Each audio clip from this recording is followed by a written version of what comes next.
Okay, good morning all. Day 2 of Libre Normandy, and today, bit of a challenge. 5 D-Day beaches in one day.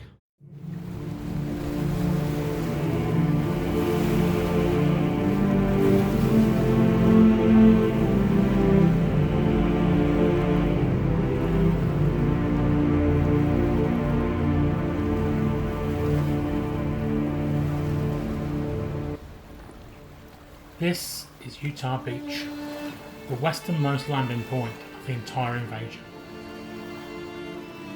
On June 6th at 6:30 in the morning, American forces hit this sand.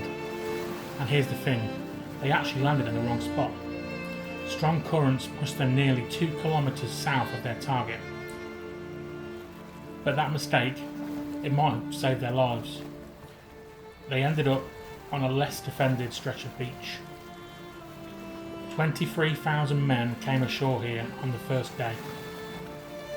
And compared to what happened just down the coast at Omaha Beach, Utah was, well, it was as close to successful as an amphibious assault in the face of Nazi Germany could be. Standing here now, it's hard to imagine.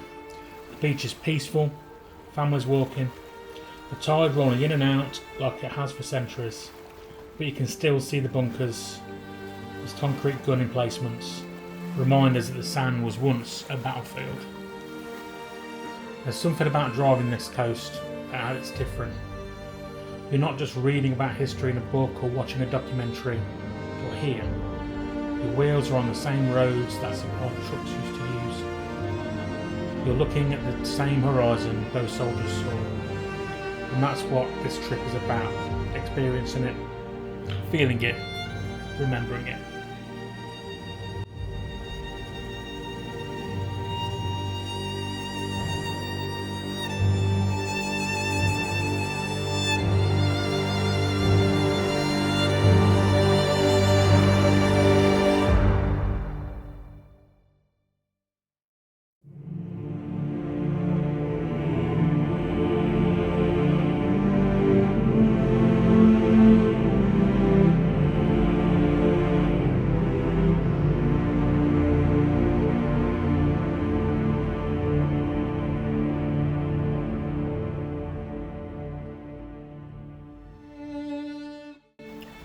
Omaha Beach.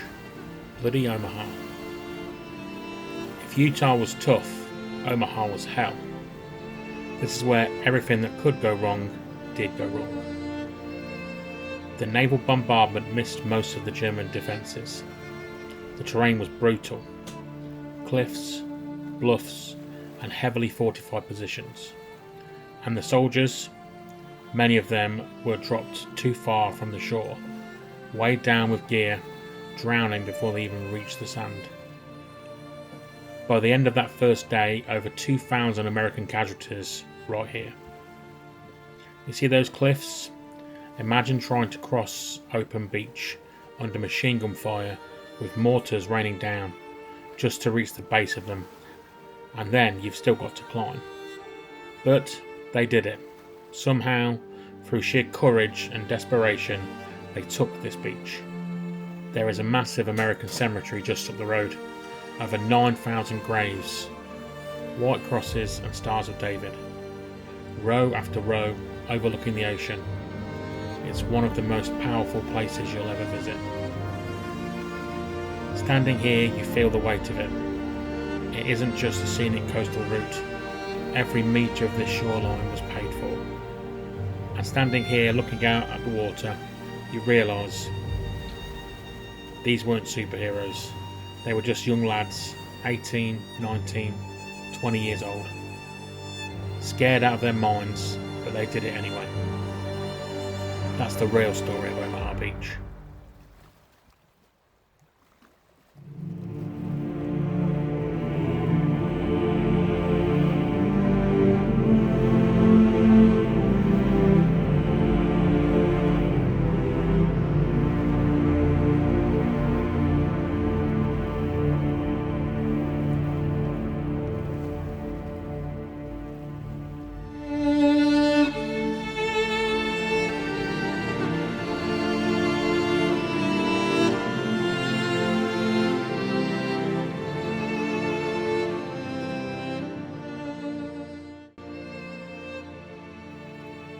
Further east, the British and Canadian forces landed at Gold, Juno and Sword beaches. These beaches are quieter now, less commercialised, fewer tourists, but the sacrifice here was just as real. The Canadians at Juno faced some of the heaviest resistance after Omaha. The British at Gold and Sword pushed inland fast, linking up with the airborne troops. It's easy to focus on the American beaches because that's what we see in the films, but D-Day was a combined effort. 5 beaches, multiple nations, one mission. Driving this coast, you really do get the full picture.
So that's the Normandy coast. 5 beaches, 80 years later. Some of them are packed with visitors, some of them are quiet and windswept, but all of them are sacred ground. This is why we drive, not just for the roads or the views, but for the moments like this. To stand here where history happened, to remember the people who gave everything. If you ever get the chance to make this trip, do it. Bring your mates, bring your car, take your time, and remember, this is Drive Time Escapes. I'll see you on the next one.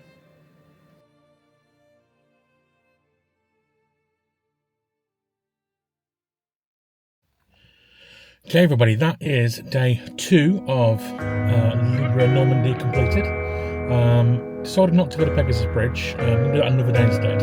There's a day where I go to Mont Saint Michel, so I'm going to do that afterwards. So thank you very much for watching. Until next time, ciao. So this is how we end up, shades of blue and grey. I feel just like an empty bottle, my dreams are on delay. I just wanna climb on top of a hill and throw it all away, away. Take me far away before my mind spins off and I am all derailed, derailed.